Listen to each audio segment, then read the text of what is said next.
everybody, I am Miss Karen at Adams Memorial Library. Welcome to our January Inquire Within program. So for January, Mr. Alex and I are all about snow. So we've got some snow day activities for you. And we have them all ready in our Inquire Within kits. So you can come down to the children's room and pick one up, or you can call and reserve one and we'll have it ready for you that you can pick it up through curbside service. But we've got all kinds of different crafts in here and some other snow activities from our friends at WQED Education. So if you're ready, let's get started. Hi friends, I'm Mr. Alex from Adams Memorial Library, and I'm going to be introducing our first Inquire Within activity. We're going to be making a snow measuring stick. Now, normally I would do an entire craft tutorial for something like this, but because this craft is a lot of painting and then waiting for our paint to dry, I figured that it would be better to just explain it to you and let you be the artist. So the first thing that we're going to do when making our snow measuring stick is that we're going to take our wooden yardstick out of our kit. And right now it's a little bit sharp and a little bit jagged around the edges. And we definitely don't want that because we don't want to get hurt. And we also want to be able to paint our project. So this is where our sandpaper is going to come in. We're going to take our sandpaper and we are going to sand down all of these rougher edges going with the grain of our wood. And once it's nice and smooth, it's time to begin assembling our project. The first thing that we're going to do is take our blue paint and paint the entire yardstick blue. Now, this may take more than one coat. Mine took about 2 or 3. So you're going to get your paint dauber and you're going to apply that blue paint until your yardstick is covered. Then it's time to paint the top of our snow measuring stick, which is this little wooden snowflake. You can paint the snowflake any color you want. You can make it white, you can make it blue as well. But what I thought was really cool was to take some of our blue paint and a little bit of our white paint and mix it together to create a lighter blue, just like this. Now, once you have this painted, and again, it may take a few coats, you'll want to attach it to the top of your measuring stick. And that's where our liquid glue comes in. Now, as you'll notice on our liquid glue container, it has a marking that's a little bit of a G, and that's how you're going to tell that it's the glue. Because you'll have another pot that looks very similar, full of glitter paint. And this glitter paint can be applied to your project to really make it sparkle. So once we have our yardstick painted, our snowflake attached to the yardstick, and then our glitter paint applied, we're going to let all of that dry. And it's time to add the numbers. So in order to do this, you're going to want to take a ruler from home as well as your white paint, and you'll want to measure each inch off and then put a marker by it. You'll also want to put what number each inch is so that you can remember later. And I found that it's really helpful to actually use the back end of your brush when doing this to make some of these really fine marks. After you let that dry, your snow measuring stick will be complete and ready to put out into the yard for our next snow. Well, friends, one thing that I forgot to mention when making our snow measuring stick is that as you add the numbers to measure with, you're going to want to start with a line at the bottom of your stake like this. Because since we're going to have to put the stake into the ground, we don't want our numbers to wind up below ground. So mark off a place on your stick that you think is about where you'll want to push it into the ground till, and then that will essentially be your 0 point. And then from this 0 mark, then you can start measuring inches 1, 2, 3, and so on. But once this is done, if you enjoyed our snow measuring stick craft, then you're going to want to reach back into your Inquire Within bag and get out the supplies for our next chill craft. We're going to be making this penguin windsock. So let me show you what we'll need and we'll get started. In order to make our penguin windsock, we're going to need just a few things. We'll need our toilet paper roll, a pair of scissors to cut everything out, a glue stick to attach everything, and a bunch of different colors of construction paper. We'll need black for the body, white for the penguin's belly, blue for the earmuffs, pink for the scarf, and orange for the beak. We'll also need a set of wiggle eyes for our penguin's face, 2 palms to make our penguin's earmuffs, and this set of streamers here to make the bottom of our windsock. Finally, you may also want to grab a pen or a pencil or something else to draw with if you'd like to design your pieces before you cut them out. But go ahead and gather all of that up and we'll get started. the first thing that we're going to do and assemble for our windsock is the penguin's body with our construction paper. So we'll want to grab our toilet paper tube and we want to measure it, and this is where our pen or pencil can come in handy, and we're going to measure it so that it is the height of our tube and also long enough to wrap around the whole piece without having a lot left over. So I'm going to take my pen and I'm going to make marks exactly where I think that should be. Then, once I have those marks, I'm going to take my pair of scissors and trim the paper off. It's okay if you're not exactly precise because you can trim some of it off once it's glued to your penguin, but you do want things to be pretty close. So, after I've trimmed those off and I can set my scraps aside, I now have a piece of black construction paper that will wrap the whole way around my tube and is about the correct height, like that. Now, there are two different ways that you can design the rest of your penguin. You can do what I'm about to show you and design all of the penguin, glue it on, and then wrap it around the tube. Or you can glue each piece of the project on separately. The only thing that you'll have to remember is that you may have to contend with the curvature of the tube when you're gluing things on. So, we're going to go ahead and take our penguin's body and give our penguin a belly. So we can take our pen or our pencil and we'll draw a shape that looks something like this. Then we can go ahead and cut it out.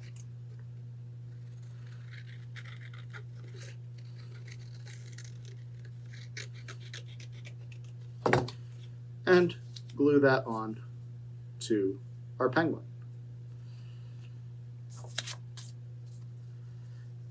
And as I drew mine, I decided I maybe wanted to make it a little bigger, so I just cut around that line.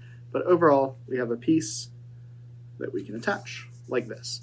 And we want to make sure that all of our pieces are really glued on nice and tight because, again, the tube does curve a little bit and we don't want it to peel up any of our pieces when we attach it. Up next, we are going to give our penguin a face. So we can draw a beak and then cut that out as well. And then we're going to want to glue this onto our project. Now, there is no exact size that we want to make our penguin's beak.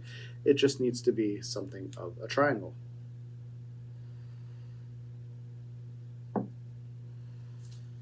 Something like this.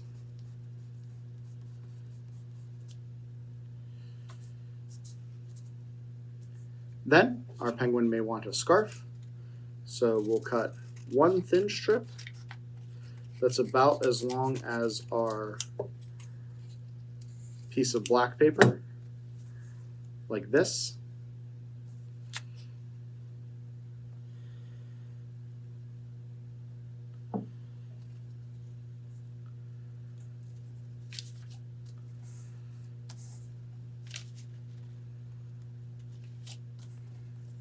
And then we may want two shorter pieces for the ends of the scarf.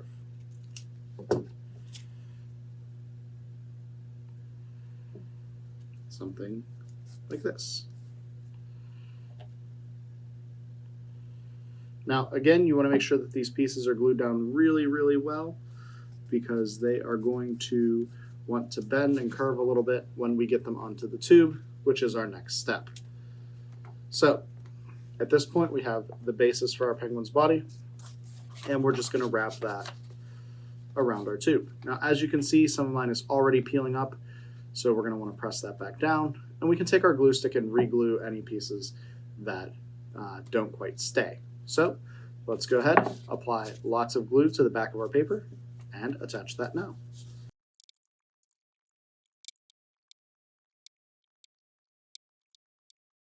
And after applying all of our pieces and re-gluing them onto the surface of our tube, we have something that looks like this. Now, you can see that there are still a couple of places where my paper wants to stick up, so I'll just want to apply pressure onto those and let them dry a little bit.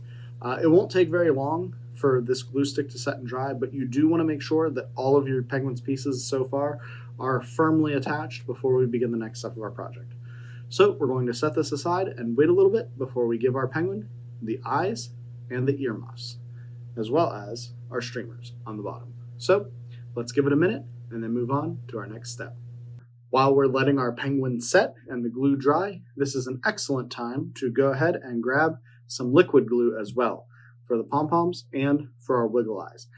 Now, if you've already made our snow measuring stick from before, then you should have a little pot of liquid glue that you can use for this part as well. The first thing that we're going to do is that we're going to cut a piece of our blue paper about the same width as one of our palms. And what this is going to do is become the headband on our earmuffs. We also want to make sure that this piece is long enough to go from end to end on our penguin. So we'll go ahead and cut that out. Once we have a piece like this that we're happy with, then we're going to take our glue stick, or you can use the liquid glue if you'd like, but the glue stick should be sufficient. And we're going to glue the headband on. And you want to center this roughly down the middle of your penguin.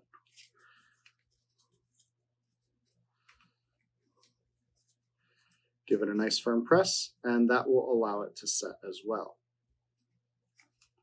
Once we're happy with where the earmuff headband is, we're going to press to attach that nice and firmly.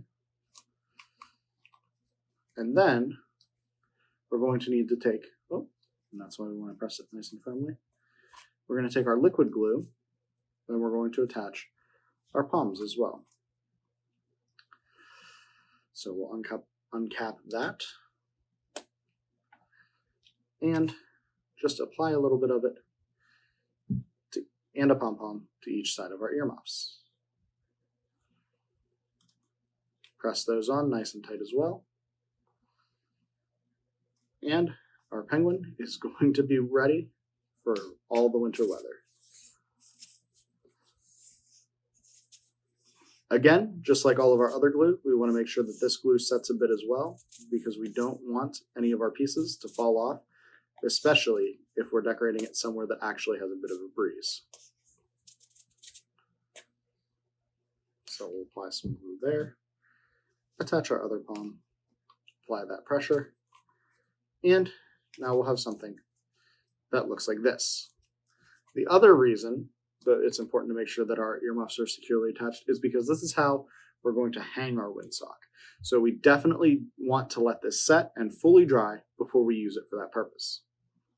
Now it's time to add our wiggle eyes.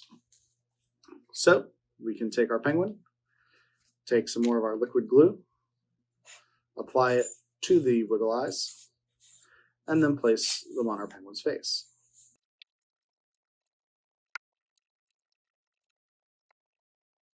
Now, because our wiggle eyes are a little bit heavier, we probably want to leave our penguin laying down to dry, but this is a great opportunity to attach our streamers. So we're going to put our liquid glue off to the side and get our glue stick back out.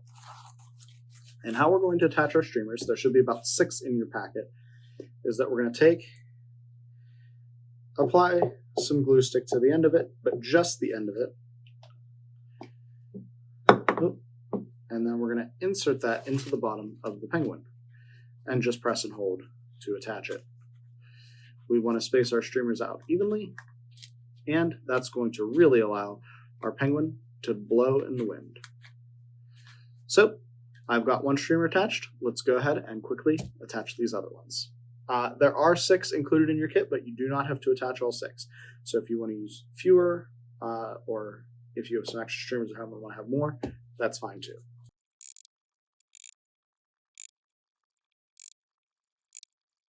And just like that, our penguin windsock is mostly complete. At this point, we're still going to let this glue, especially the liquid glue, set for a little while, but you can pick up your penguin by the body and dangle your streamers like this. If you see any of your streamers are especially long or short compared to the others, you can always take your pair of scissors and trim those off. But I like my penguin just as it is, so I'm going to let this dry and then find a nice home to hang the penguin in. I want to thank my friend Miss Barb from Norman Public Library for telling me about this next craft because I really like it and I hope that you will too. We are also going to be making tissue paper stained glass trees in the snow. You see how it works? So there's some trees, we've got some snow coming down and some snow on the ground. So for this part, you will need from your kit the bag that has tissue paper and cotton balls and some Q-tips. You will need some of the paint that's in the white paint that's in the big container from when you did the snow measuring sticks with Mr. Alex. You only need a little bit of paint for this, so hopefully you have a little bit left. And you're going to get out the blue and brown paper. The blue paper is the background. The brown paper is for the tree trunks.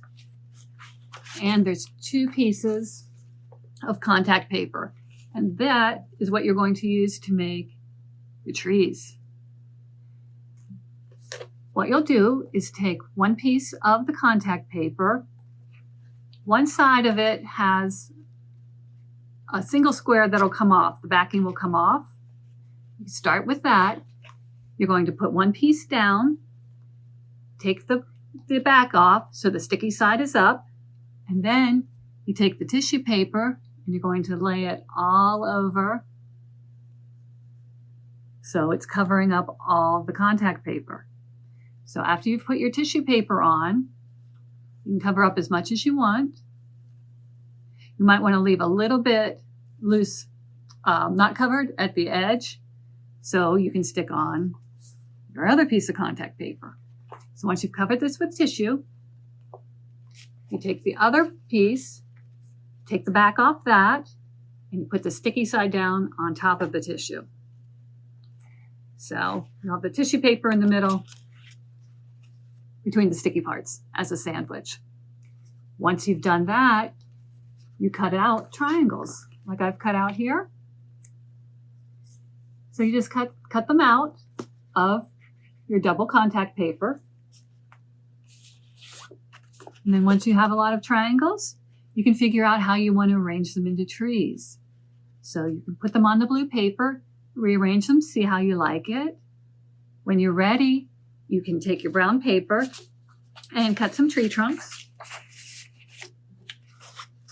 From that, slide the tree trunk underneath the top of the tree and glue them both down with the glue stick. So once you've arranged those, and this will glue on too, the plastic does glue on also.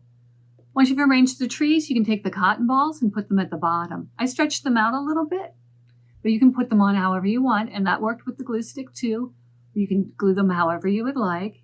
And then the last thing you do with the white paint is take a Q-tip and just dip it into a little bit of paint and just stamp it on your paper any place you want there to be a snowflake. So you can put the snow on the trees, you can put the snow in the sky, wherever you would like. And then you'll have your very own stained glass tree forest. Well, friends, you can't have a snow day without snowflakes, right? So we'll give you the materials to make some snowflakes too. In the kits, there will be the white paper and some background paper if you would like to glue your snowflake down. You will also need scissors and maybe a ruler too. So how you will start these, if you don't know, and I did not know, I have to learn this because every year I kind of forget and I have to learn it again. So I got it now, pretty fresh in my mind. The first thing you will do is take a piece of paper, but we have to make it into a square. To do that, take the rectangular paper, fold the bottom corner up, and then you cut away this top part, and that will make a square. And then the first thing to do is make it into a triangle, and that step's already done. The next thing to do is take that triangle, the one we just cut, and fold it again into a smaller triangle. The next thing you will do is turn it so the point is on the bottom. And this is the part that's a little bit tricky. when you have your point on the bottom and the long straight piece at the top, you need to fold it into thirds. And for me, I have to do it a couple of times until I get it right. But I like to start with this closed piece. If this one's the open, call this one the closed fold. And you kind of fold it over sort of 2/3 of the way over, because we're going to divide this into 3.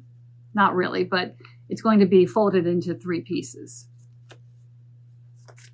So you take this and fold it over. So it's probably going to be a little bit past the middle. And then you take this part and fold it over the other way. And this is where I usually have to do it a couple of times. It's not quite even, so I would probably need to just even it out a little bit. So maybe make this fold not quite as big, this fold a little bit further, till it's like that. So it's going to have 2 points at the top and 1 on the bottom. Once you get that part done, you turn it over so you can see where the fold is, where the hole is there. You can put your finger inside and use that as the line to cut straight across. Like that. So now it looks like an ice cream cone. And once you have that, that's when you can start cutting and making it into a snowflake. Now, if you want to get extra fancy, do you remember the piece we cut off at the beginning? You can cut that into squares too and make teeny tiny little snowflakes. And that's what I did for these ones.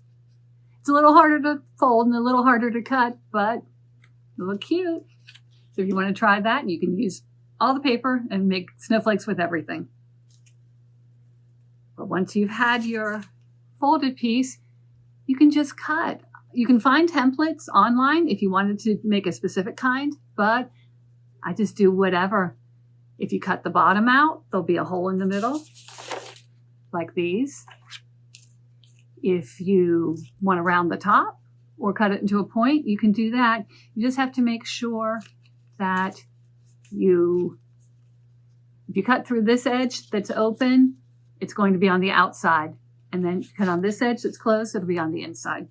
So you just take your scissors and make a bunch of cuts. And then comes the fun part, unfolding it and seeing what it looks like. So let's see. I'm gonna unfold everything and, let me see. Ah, there we go. There's another snowflake. So you can hang these, you can mount them on the paper if you would like. You can display them however you would like. Well, friends, I want to thank you for joining me and Miss Karen for our Inquire Within Snow Day activities. And I especially want to thank our friends at WQED Education and Clearview Federal Credit Union for making this entire program possible. If you liked making all of these different projects, then you can go into your Inquire Within kit and get out this last packet here. And in this packet is all sorts of different activities that you can try out from our friends at WQED Education. There are a few that are crafts or other projects like what we've made here, such as this igloo, as well as this snowflake activity.